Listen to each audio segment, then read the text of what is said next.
성경책 열심히 읽고 계시죠? 네. 많은 분들이 참석해 주셔서 감사드리고요. 제가 몇 분께는 말씀을 드렸는데 아직 시작을 못하신 분들은 사순절이 2월 14일 발렌타인스데이에 사순절이 시작됩니다. 그때 시작하셔서 하루에 넉 장씩, 지금 시작하신 분은 하루에 넉 장씩 읽으시는데 하루에 넉 장씩 읽으시면 또 부활주일 전에 모든 신약을 또 끝내실 수가 있습니다. 아직 책을 구입하지 못하셨거나 못하신 분들은 제게 말씀해 주시면 한 2주 정도 걸리더라고요. 책이 오는데 또 함께 해주실 수 있겠습니다. 그리고 오늘 노비에 보니까 스티커가 떨어졌던데 스티커를 제대로 사놓지 못했습니다. 그래서 오늘 한 주만 좀 기다리시고 다음 주에 또 여러분들 읽으신 부분들을 스티커로 붙여주시면서 서로에게 격려가 되는 그런 시간이 됐으면 좋겠습니다. 우리 옆에 분들에게 한번 이렇게 인사 나눕시다. 우리 열심히 읽읍시다. 한번 인사 나눠주세요. 네. 오늘 말씀을 읽으면서 기억했으면 하는 몇 가지를 함께 나눠보도록 하겠습니다. 먼저 오늘 본문에 보니까 말씀을 떠나지 않고 거기에 머물러 있으라고 이렇게 권면합니다. 말씀에서 떠나지 않고 머물러 있는다는 것 무슨 뜻일까요?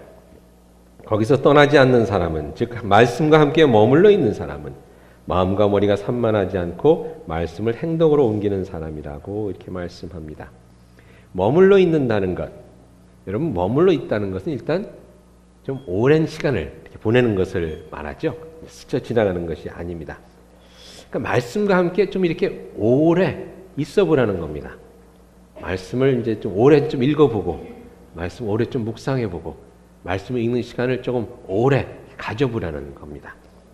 저희들이 먼저 한 가지 저희 자신에게 물어보고 싶은 것은 우리가 얼마나 말씀과 많은 시간을 보내고 있는가 하는 것입니다. 이런 보니까 저도 이거 줄이려고 노력을 하는데 페이스북, 카카오스토리, SNS가 많다 보니까 거기에 들어가는 시간이 의외로 많더라고요.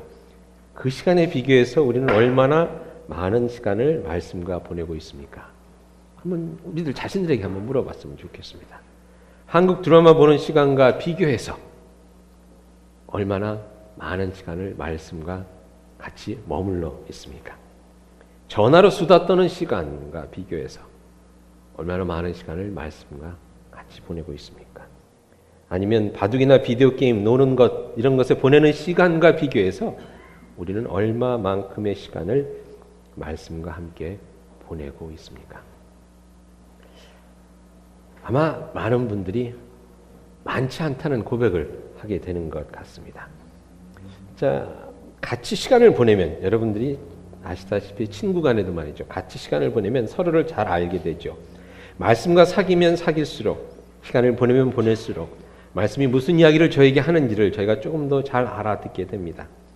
말씀이 힘들다는 분들, 잘 이해가 안 된다는 분들, 한번 이번 기회를 통해서 말씀과 함께 오랜 시간 한번 사귀어보는 그러한 기회를 가져보시기를 간절히 권해드립니다.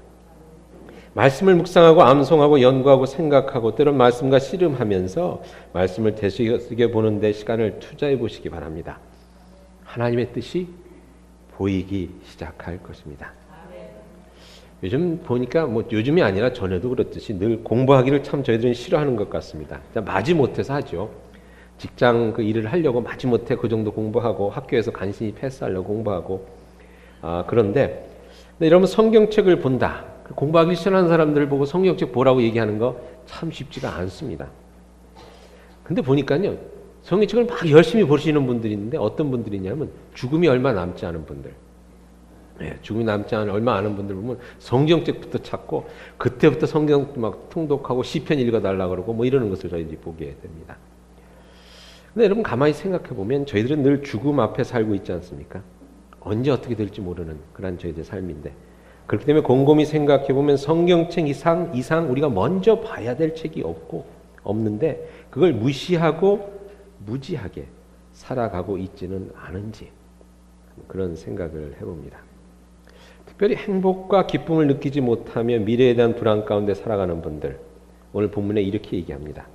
마음과 머리가 산만하지 않으며 성경과 오래 머무를 때, 하나님의 말씀과 오래 머무를 때 복잡한 생각들, 걱정들을 물리칠 수 있다는 것입니다. 여러분 이번 기회에 메시지가 참 읽기가 쉬운 성경입니다. 한번 꼭 읽어보시고요. 또 몇 분들은 성경책 읽으실 때 개역 개정을 계속 읽으시는데 이번만큼은 개역 개정 읽지 마시고, 왜냐하면 맨날 읽어도 이해 못하시는 것 같은데 최소한 새번역은 읽어주시면 좋겠습니다. 새번역까지라도 한번. 새번역 필요하신 분들은 제가 드릴게요. 빌려드릴게요. 새번역이라도 읽으시면서 그 말씀과 함께 좀 오래 머무는, 말씀 읽으면서 좋으라고 뭐 오래 머무는 게 아니라 진짜 말씀과 인게이지하면서 이렇게 오래 머무는 시간들을 한번 가져보시기 바랍니다. 그렇게 될 때 말씀을 실천할 수 있게 됩니다. 말씀과 오랜 시간을 보내면 저절로 그 말씀을 실천하게 될 확률이 높아집니다.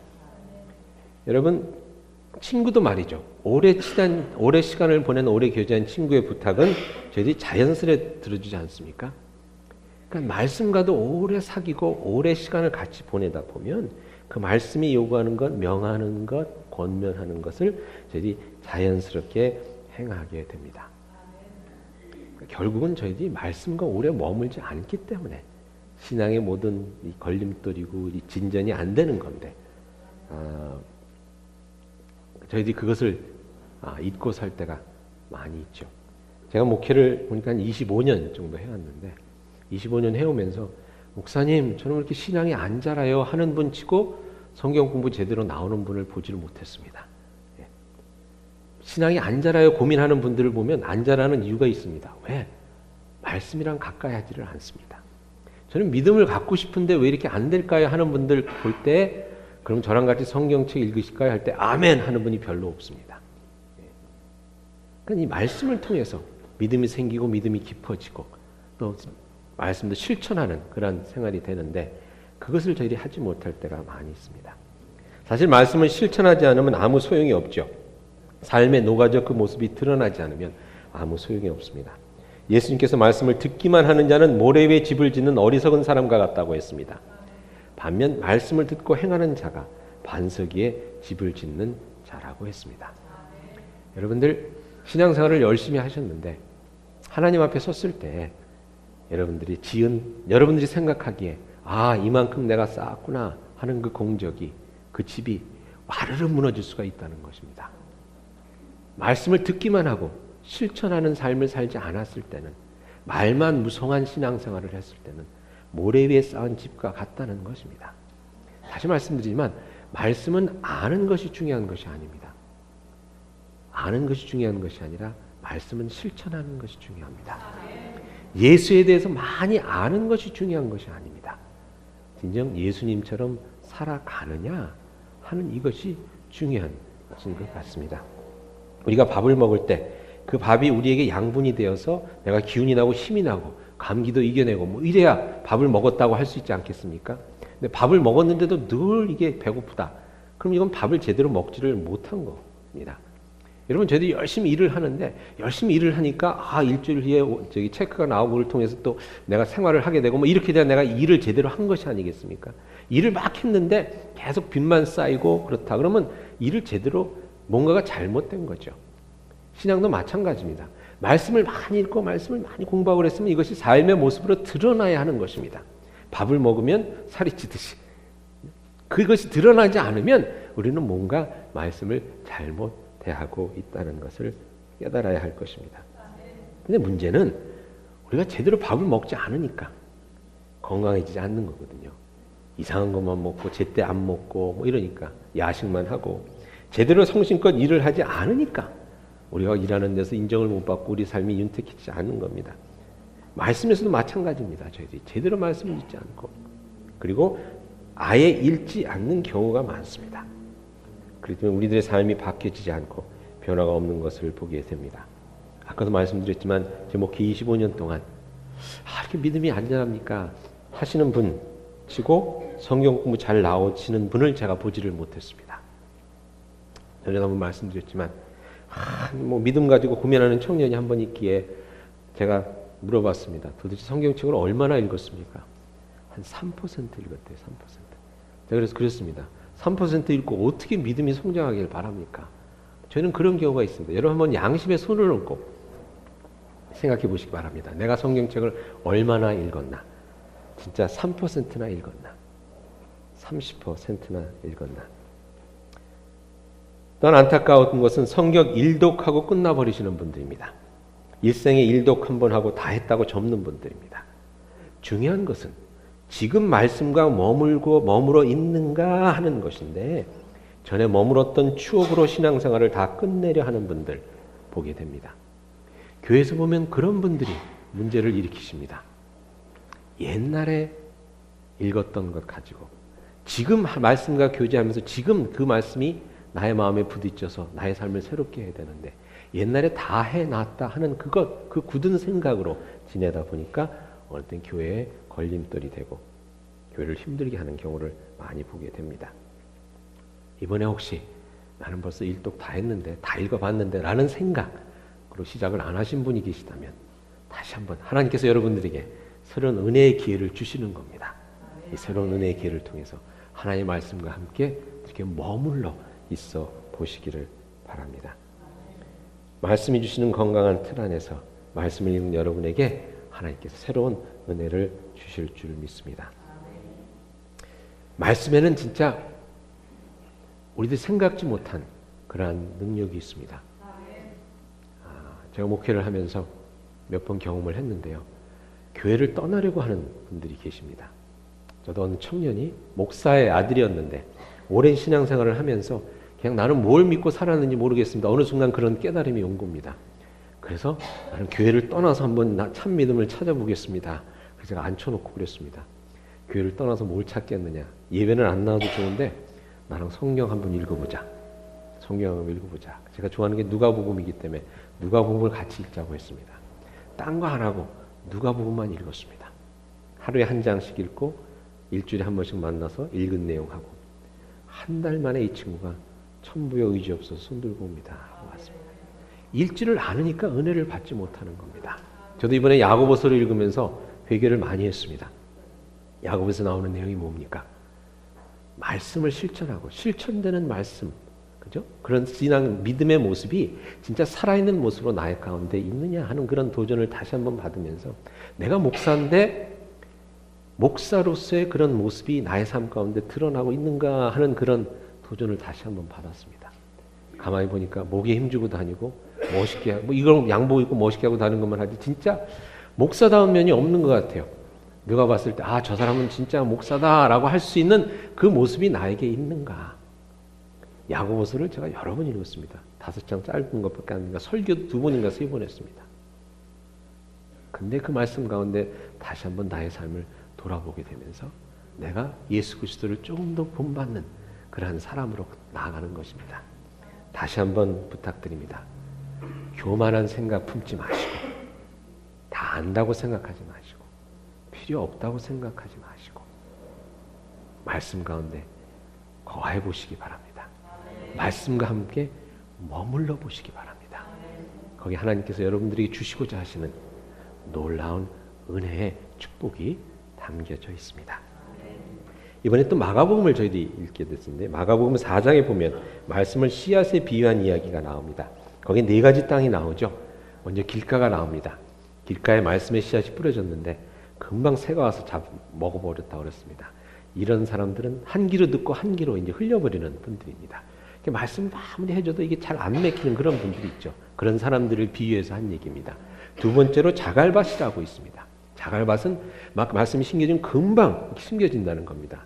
근데 흙이 두텁지가 않기 때문에 뿌리를 내리지 못하고 결국 돌에 부딪혀서 말라 죽는다는 겁니다. 이런 분들은 처음에 받을 때는 막 할렐루야 하면서 막 그냥 열심히 이렇게 막 열정으로 내는 분들이 있습니다. 그래서 막 이번에도 메시지 하겠습니다. 그럼 막 책을 5권씩 사십니다.